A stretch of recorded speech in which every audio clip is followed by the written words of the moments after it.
everybody's fighting for a playoff spot right now because our season is like, way more condensed than the NBA season. So, yeah. But the fact you guys have it locked up, does it matter going into a game like this weekend to kind of rest that? And you guys, if you look at the statistics over the last 10 years, teams that rest their starters have less success in the first round of the playoffs. Yeah, I agree. I think you got to build momentum going into the playoffs. Mm-hmm.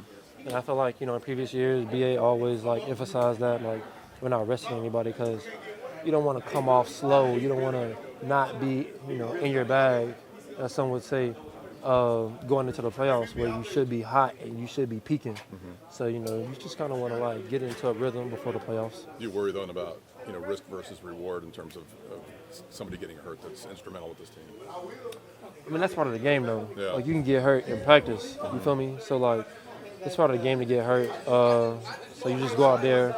But I feel like if you go out there and you're trying not to get hurt, that's when you do get hurt. Yeah. So, like, just to not have that on your mind and just playing a game, I feel like you'll be good.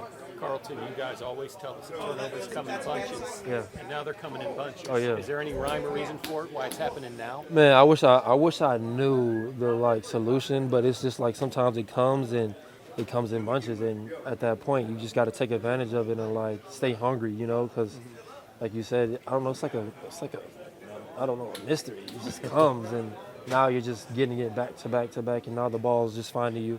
So, it's one of those things that you just got to be patient for, but also stay ready. Is it a vibe out there? You know what I'm saying? Can you, like, feel it when it's happening? Oh, for sure. It's like, man, I'm about to get another one. Like, you'll probably have a dream about it, like, man, just because, like, it's just in the air for real. So, it's all good. What goes through your head when you have one and don't come up with it? Man, it's the worst feeling ever. It's like, man, it'll really mess your day up. Yeah, it'll mess up your week. Hard to get over. Oh, man, it's like a heartbreak. It's like a girlfriend broke up with you or something. Just cry and eat ice cream. How good do you feel this defense? Do you feel like as you're playing your best ball right now, it's coming together going into this playoff run? Oh, for sure. And like we always said as a team, man, once we get in, everybody, there's no records. You feel me? Like, it's like you win or you lose, and you're out. So, all the things that happen during the regular season doesn't matter. The only thing that matters is that Saturday or Sunday. Mm-hmm. So, at that point, it's the best man going to win. It's a tough situation Monday night with Cincinnati. What are your thoughts on watching that play out? That was just heartbreaking, man. And one of our previous teammates, Jordan Whitehead, was actually his roommate in college, man. And he used to tell me about him because he was younger than him, and he would just tell me, like, to watch out for him.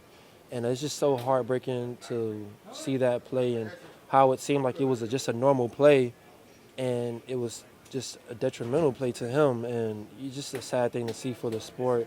My heart and prayers really go out to him. Like last night, I couldn't sleep, just kind of thinking about, how many times I've been in that position and how I would feel if it happened to one of my teammates, man.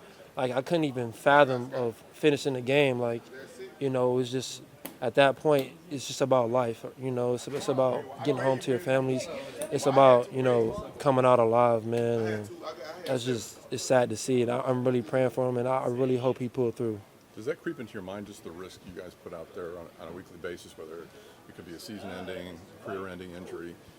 When you go out there, sometimes you're not thinking as a player because you're trying to produce, but I mean, when you see like something like that, does that kind of wake you up a little bit? Yeah, definitely.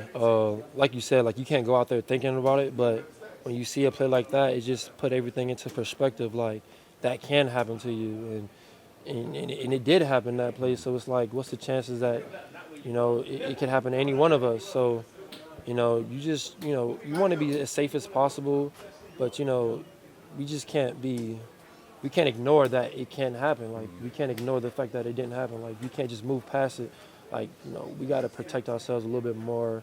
And I'm not, one of the higher ups who makes these decisions, but I'm pretty sure that they're going to make some type of decision to kind of ensure the safety of us a little bit more, because, that's something that, your families are worried about. Like, it's not just me. It's like he has a family. I'm not sure if he has kids or not, but he has so many supporters, and it's heartbreaking. It's heartbreaking to know that kid was out there giving it his all for his team and just doing what he did best, and that you could potentially die from that. It's heartbreaking. Usually it takes an extreme case of something to happen for the league to change things, but in a situation like that, it was such rare injury that he sustained, is there anything that could be done to I would say that is an extreme case, and I've kind of had. Like in 2020, I had a play where I ran into a guy and I ran into his shoulder, and it hit my chest plate, and the chest plate didn't really protect me too much, and I had to get out the game. Like I kind of fell. Luckily, it just hit my sternum, and so when I seen it, I kind of replayed it in my head. Like I've been in those positions plenty of times, so you never know when, you might just match it up, or it just times up the way that it did with him. So. I hope that they can do something about that to help ensure the safety of the sport for future guys, for guys coming up, and just for the fans, so they won't have to deal with seeing somebody potentially die. Like, just imagine a kid going to a game and this is his first game and he has to experience that. So, it's bigger than football, and it's more just about, coming out alive, man. Yeah, that's the Hard Knocks were saying. It takes a split second where your heart is expelling blood, and then you suffer basically a heart concussion at the same time. That's crazy. It just has to happen at that exact time, or it doesn't want to affect it. So that's what's so strange about this. But, That's crazy. and we haven't seen, one other guy actually died on the field of a heart attack. It was 50 years ago.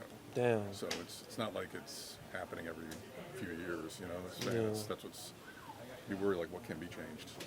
I feel like we could put some more padding in the shoulder pads to lessen the blow, so it won't be a direct hit to the heart. Maybe we, add some extra padding. Maybe we do some things differently, or because they've already been. Because that same guy, he was thrown out the game for targeting about 2 games ago. So you never know how that affected him going into the tackle. Maybe he just didn't want to be the aggressor because he had like a past experience where he got kicked out for trying to be the aggressor, and now he's just taking the blow. Right. And look what happened. So, I know something just has to change so we can be safe as players.